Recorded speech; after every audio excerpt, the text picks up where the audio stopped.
The upscale neighborhood of Pine Ridge Hills was known for its perfectly manicured lawns, luxury cars, and an unspoken rule: the law worked differently for those with connections.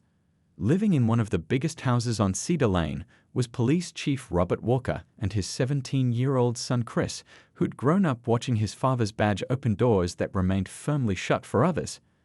Chris Walker wasn't just any teenager, he was the star quarterback, student body president, and most importantly, the son of the most powerful law enforcement officer in town. When he got caught racing his BMW down Main Street at midnight, the officers would simply radio his father and send him home with a warning. When he was found with beer cans at a house party, the incident mysteriously disappeared from police records. Years of special treatment had shaped Chris into someone who genuinely believed rules were meant for other people. His friend group consisted of other privileged teens who shared his sense of entitlement: the mayor's daughter, a prominent judge's son, and kids from the wealthiest families in Pine Ridge Hills. One particularly hot Saturday afternoon in July, Chris pulled into the McDonald's parking lot in his brand new Range Rover, an early graduation gift from his father. The fast food restaurant was packed with families enjoying weekend meals and high school students hanging out after a local football game. The drive-through line snaked around the building, and finding a parking spot was like winning the lottery. After circling the lot twice, Chris spotted a Honda Civic pulling into the last available space near the entrance.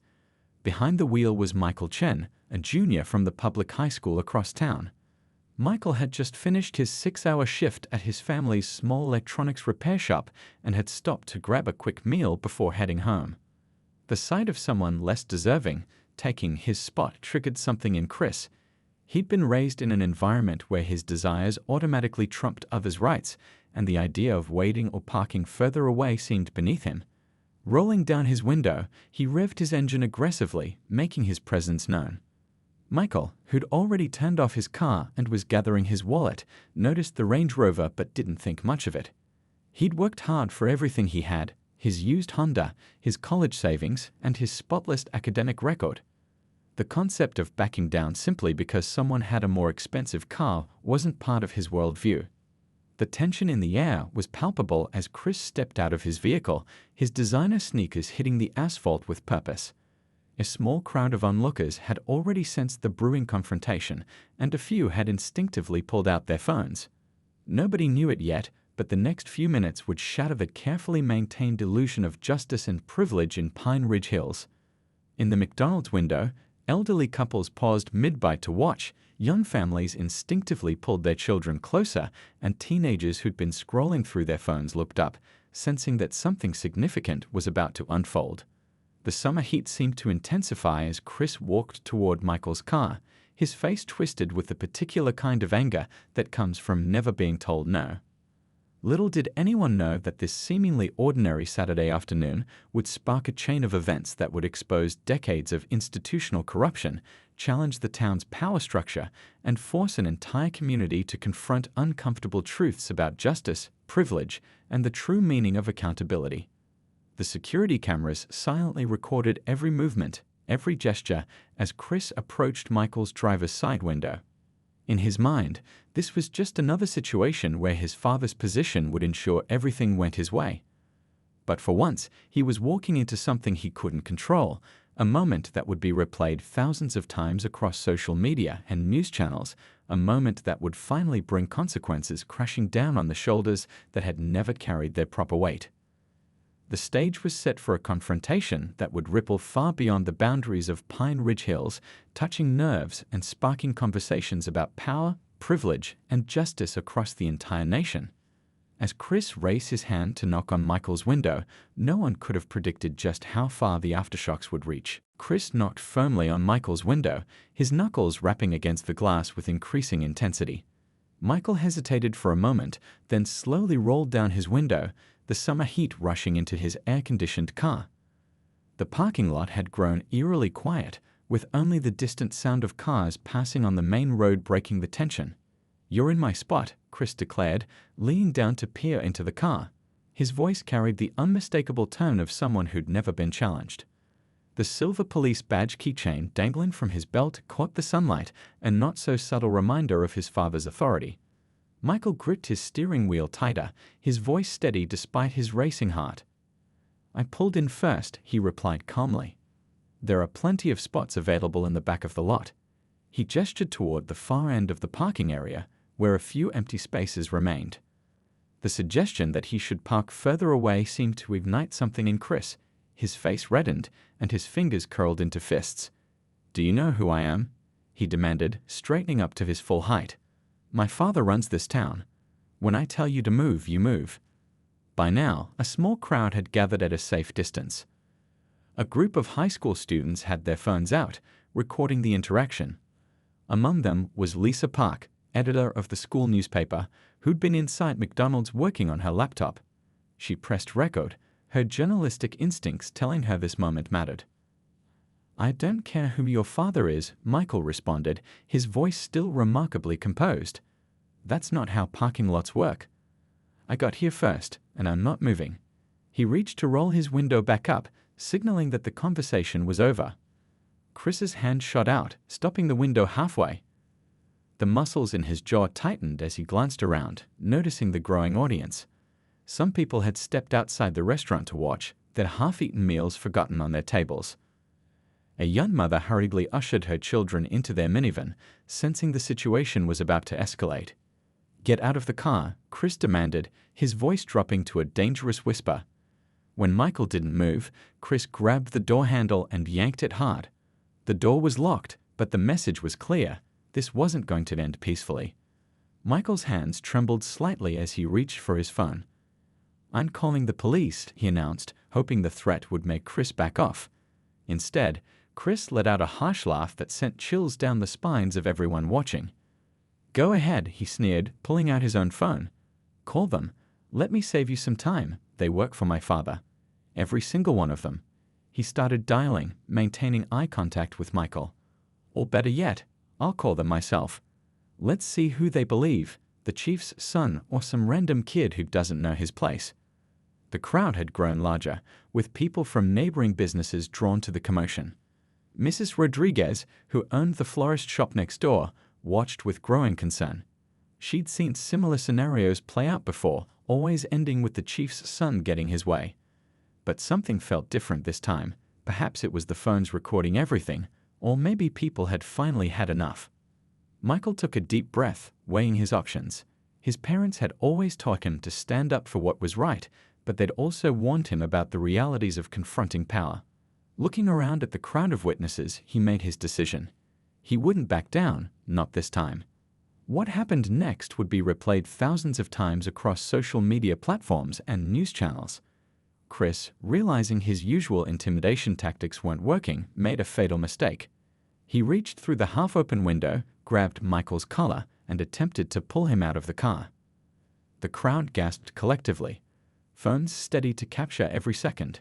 And in that moment, the carefully constructed facade of privilege and power in their small town began to crack, setting the stage for a confrontation that would expose years of systematic abuse of power and forever change the dynamics of their community. The old rules were about to be rewritten, and neither Chris nor his father could stop what was coming. As the first person in the crowd dialed 911, bypassing the local police entirely and asking for state troopers instead, the wheels of justice finally began turning in a different direction. As Chris grabbed Michael's collar, the crowd surged forward instinctively. In that split second, Michael's survival instincts kicked in. He twisted away from Chris's grip and pushed open his car door with force, causing Chris to stumble backward. The sound of the door hitting Chris echoed across the parking lot, followed by a collective gasp from the onlookers. Chris regained his balance, his face contorted with rage. Without warning, he launched himself at Michael, who had stepped out of his car to avoid being trapped inside. The two teenagers faced each other in the blazing summer heat, surrounded by a circle of witnesses who continued recording every moment. "You're going to regret this," Chris snarled, throwing a wild punch that caught Michael on the jaw. The impact sent Michael reeling, but he managed to stay on his feet. Blood trickled from his split lip, staining his white work uniform shirt. The crowd's reaction was immediate. Several people shouted for them to stop. Lisa Park, still recording, had the presence of mind to capture the license plates of both vehicles. Mrs. Rodriguez was already on the phone with state police, her voice trembling as she described the assault in progress. Michael, despite his martial arts training from years of disciplined practice, chose not to fight back. Instead, he raised his hands in a defensive position, making it clear to all witnesses that he wasn't the aggressor. "Everyone's recording this," he said firmly. "Think about what you're doing." But Chris was beyond thinking. Years of entitlement and immunity from consequences had created a monster who couldn't process the word no. He charged again, throwing another punch that Michael blocked. However, Chris's next strike caught Michael in the temple, sending him crashing to the ground. The sound of approaching sirens pierced the air, but they weren't coming from the direction of the local police station. State patrol cars were racing toward the scene, their distinctive black and gray vehicles visible in the distance. Chris's friends, who had been watching from his Range Rover, suddenly realized the gravity of the situation. They started their engine, ready to flee, but several bystanders had already blocked their exit with their own vehicles. Mrs. Rodriguez rushed to Michael's side, using her cardigan to cushion his head. The young man was conscious but dazed, his eyes struggling to focus. The crowd had tightened around Chris, preventing him from leaving or causing any more harm. As the state troopers pulled into the parking lot, their presence marked a turning point. These officers didn't answer to Chief Walker. They weren't part of the local power structure that had protected Chris for so long. The first trooper on scene immediately recognized the chief's son, but instead of the usual friendly greeting, she pulled out her handcuffs. "Hands behind your back," she ordered firmly, as her partner began interviewing witnesses and collecting phone numbers. The reality of his situation finally seemed to dawn on Chris. His face, still flushed with anger, now showed the first flickers of fear. He reached for his phone, desperately trying to call his father, but the trooper quickly confiscated it. Dozens of videos were already spreading across social media platforms. Local news vans began arriving, their cameras capturing the aftermath of the assault. The McDonald's security footage had been secured by the state police before anyone from the local department could arrive to suppress it. Within hours, the videos would go viral, and the carefully constructed world of privilege that Chris and his father had built would begin to crumble. The sight of the chief's son being led away in handcuffs, while Michael received medical attention, became a powerful symbol of changing times. The witness statements were damning. Not just about this incident, but about years of similar behavior that had been swept under the rug. People who had stayed silent for years finally felt empowered to speak up, and their stories would soon paint a picture of systemic abuse of power that could no longer be ignored. This wasn't just about a parking spot anymore. It had become a catalyst for change, a moment when the community finally said enough. As Michael was helped into an ambulance for a precautionary examination, the old power structure of Pine Ridge Hills began to crack, one viral video at a time. Chief Walker burst into the police station, his face red with fury upon learning about his son's arrest. The usually orderly station was in chaos, with phones ringing nonstop as news stations called for comments. The chief's secretary was struggling to manage the flood of incoming calls and messages. "Get me Commissioner Thompson on the phone right now," he barked, slamming his office door. But before any calls could be made, his computer screen lit up with notifications. The videos of the incident were everywhere: Twitter, Facebook, Instagram, and local news websites. His son's actions were being broadcast across the nation. Meanwhile, at Pine Ridge General Hospital, Michael sat quietly as doctors examined his injuries. His parents had arrived, their faces a mixture of concern and determination. Mr. Chen, still wearing his electronics repair shop uniform, spoke quietly with a state police detective while Mrs. Chen held her son's hand. Back at the station, Chief Walker's usual allies were suddenly unavailable. The mayor wasn't taking his calls.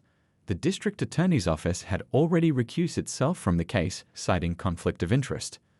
The state police had taken full control of the investigation, effectively sidelining the local department. Local news vans had set up camp outside the police station. Reporter Dana Wilson, known for her hard-hitting investigative pieces, was live on air. Sources within the department have begun coming forward with disturbing allegations of past incidents involving the chief's son that were allegedly covered up. "We've obtained documents suggesting a pattern of misconduct dating back several years." The hospital waiting room had become an impromptu meeting place for witnesses. Mrs. Rodriguez shared her video footage with state investigators, her hands still shaking as she described what she'd seen. Lisa Park had already published a preliminary article on the school newspaper's website, complete with eyewitness accounts and background information about similar incidents that had gone unreported. Chief Walker's phone buzzed with a text from his wife. "They're outside our house. News vans everywhere. Chris's school is trending on social media. What do we do?" He stared at the message, feeling his carefully constructed world crumbling around him. The state police investigation was moving quickly. Detective Zhang, leading the case, had already collected over 30 witness statements. More concerning for the chief were the other stories emerging: former victims of his son's bullying who'd been intimidated into silence, officers who'd been pressured to lose paperwork, and judges who'd been convinced to dismiss cases. In the hospital cafeteria, Michael's father struggled with his coffee, his hands trembling with a mixture of anger and worry. "All these years," he said quietly to his wife, "we taught him to stand up for what's right. But I never thought it would come to this." Mrs. Chen squeezed his hand, watching as more police officers entered the hospital, not to intimidate them this time, but to gather evidence. The Internal Affairs Division from the state capital had arrived at the local police station, their presence sending ripples of anxiety through the department. Young officers, tired of the corruption they'd witnessed, began stepping forward. Each new statement added another crack to the foundation of Chief Walker's authority. Local community leaders called for an emergency town meeting. The Reverend from First Baptist Church, who'd always stayed out of police matters, announced he would speak about the pattern of abuse he'd witnessed over the years. The high school principal prepared a statement about previous incidents that had been suppressed. As evening approached, Chris sat in a holding cell at the state police barracks, his designer clothes replaced with standard-issue attire. For the first time in his life, his father's influence couldn't reach him. The reality of his situation was finally sinking in, but it was too late for regret. The incident had become more than just a viral video. It was the trigger that exposed years of systematic abuse of power. As night fell over Pine Ridge Hills, the old power structure was being dismantled, one revelation at a time. The truth, so long suppressed, was finally breaking free, carried on a wave of digital evidence that couldn't be buried or ignored. The state police headquarters buzzed with activity as Detective Zhang reviewed the mounting evidence. Files spread across her desk revealed a disturbing pattern: dozens of buried complaints, missing police reports, and witnesses who'd been pressured into silence over the years. In a nearby conference room, the FBI had set up a temporary command center. What started as a simple assault case had evolved into a full federal investigation of civil rights violations and corruption. Agent Carter pinned another photo to the evidence board, this one showing Chief Walker accepting an envelope behind a local diner 3 months ago. At the Chen family's modest home, Michael sat with his parents and their lawyer, reviewing offers from national media outlets wanting exclusive interviews. His bruised face had become a symbol of resistance against corruption, featured on news channels across the country. His mother sorted through letters of support that had flooded their mailbox from people all over the state. Chief Walker paced in his expansive office, watching his empire crumble. His secretary had just handed him another resignation letter, the 5th senior officer to quit this week. The police union representative had made it clear they wouldn't support him this time. Outside, protesters gathered with signs demanding justice and reform. The town council called an emergency session. As members filed into the chamber, they passed more protesters holding enlarged screenshots from the viral videos. Inside, Councilwoman Rivera presented a thick folder of citizen complaints that had mysteriously vanished from official records over the years. At the state police barracks, Chris faced another round of questioning. His expensive lawyer shifted uncomfortably as more victims came forward. A former classmate described being run off the road last year after refusing to let Chris cheat on a test. The star quarterback recalled being benched after refusing to let Chris take his position, only to be reinstated when his parents threatened legal action. The local newspaper's website crashed from traffic as they published their investigation. Reporter Wilson had uncovered financial records showing suspicious payments from local businesses to a shell company owned by Chief Walker's brother. Each revelation sparked new investigations, new witnesses, and new charges. Michael's phone buzzed constantly with support messages. College admissions officers reached out, impressed by his composure and courage. Civil rights organizations offered scholarships. But he remained focused on his original goal: systematic change in law enforcement. In the evidence room, Detective Zhang examined Chief Walker's personal phone records. Text messages revealed a network of corrupt officials who'd helped cover up his son's actions. Each name she added to the investigation web represented another crack in the foundation of local power. The hospital released Michael's medical report, documenting his injuries. The photos of his bruised face and detailed description of the assault made their way to the State Attorney General's office, where prosecutors prepared additional charges against both Chris and those who'd helped hide previous incidents. At the high school, students organized a walkout protesting police corruption. They carried signs with Michael's photo and quotes about justice. The principal, finally free from pressure, provided records of past incidents involving Chris that had been suppressed. As evening approached, Chief Walker received an ultimatum from the mayor: resign by morning or face a public vote of no confidence. His phone, once constantly ringing with allies offering help, remained silent. The power structure he'd built through years of intimidation and favors was collapsing like a house of cards. In the state capital, legislators announced emergency hearings on police oversight. The governor's office released a statement supporting the investigation, distancing themselves from Chief Walker's administration. Reform advocates seized the moment, pushing for stronger accountability measures across all departments. The crisis point had arrived. Every hour brought new revelations, new witnesses, and new charges. The old system of privilege and protection was crumbling, and no amount of money or influence could stop it. The truth, so long suppressed, was finally breaking free, carried on a wave of digital evidence and brave testimonies that couldn't be buried or ignored. The climax unfolded during a packed town hall meeting. Every seat was filled, with people standing along the walls of the community center. Local news cameras rolled as residents lined up to share their stories of intimidation and abuse at the hands of the corrupt police administration. Chief Walker sat rigid in his chair as the FBI director took the podium. The federal investigation had uncovered a sprawling network of corruption. Bank records showed millions in suspicious transactions. Text messages revealed coordinated cover-ups. Surveillance footage captured secret meetings with local business owners who'd been pressured into paying protection money. Chris, wearing an orange jumpsuit, was led into the courthouse for his arraignment. The charges were severe: assault, civil rights violations, and multiple counts of previous incidents that had been uncovered.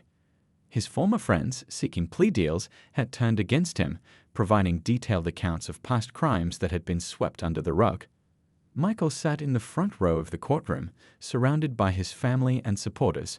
His quiet strength had inspired others to come forward. Former victims, once silenced by fear, now filled the gallery. Each shared similar stories of assaults, threats, and justice denied because of the Walker family's influence. The evidence was overwhelming. Security footage from various incidents over the years had been recovered, showing a clear pattern of behavior. Local business owners testified about being forced to hire Chief Walker's security company.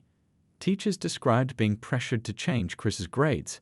Officers spoke about being ordered to lose evidence. The State Attorney General announced expanded charges, not just against Chris and his father, but against dozens of officials who'd enabled their behavior. The investigation had exposed corruption at every level, from patrol officers to judges who dismissed cases in exchange for favors. The courtroom fell silent as the judge reviewed the charges. Chris's expensive lawyer looked defeated, knowing the evidence was insurmountable.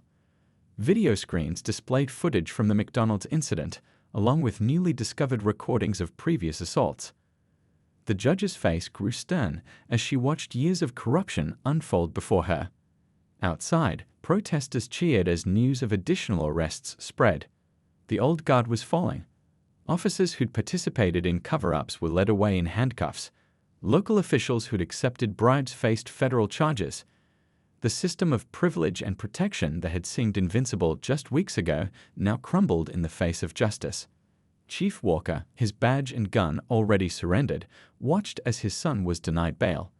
The judge cited the overwhelming evidence and risk of witness intimidation. For the first time, both father and son faced real consequences for their actions. Their expressions showed the shocking realization that money and connections couldn't save them anymore. The state police announced a complete overhaul of the local department. New policies were implemented to prevent future abuse of power. Body cameras became mandatory. An independent oversight committee was established. The changes that activists had demanded for years were finally becoming reality. As Chris was led away to begin his pre-trial detention, he looked back at Michael one last time. The power dynamic had shifted completely. The bully who'd never faced consequences was heading to jail, while his intended victim had become a catalyst for change. The community would never be the same, and for once, that was a good thing. The courthouse steps became a gathering place for celebration and healing. Victims who'd been silenced for years found their voices. The wall of privilege that had protected the corrupt had finally crumbled, bringing hope for real justice and reform to Pine Ridge Hills. Chris Walker received a 5-year sentence for assault, civil rights violations, and previous undisclosed crimes. His father, the former police chief, was serving 8 years in federal prison for corruption, evidence tampering, and abuse of power. Their luxury home, bought with illegal funds, had been seized and converted into a community center. Michael Chen walked through the doors of that same community center, now a bustling hub for youth programs and police reform initiatives. His bruises had long healed, but the impact of his stand against corruption had created lasting change. He'd just finished speaking to a group of high school students about standing up to abuse of power. The local police department had been completely restructured. Every officer now wore body cameras, and an independent civilian oversight board reviewed all complaints. The new chief, a respected state police veteran, had implemented strict accountability measures. Traffic stops, arrests, and use of force incidents were publicly reported and reviewed monthly.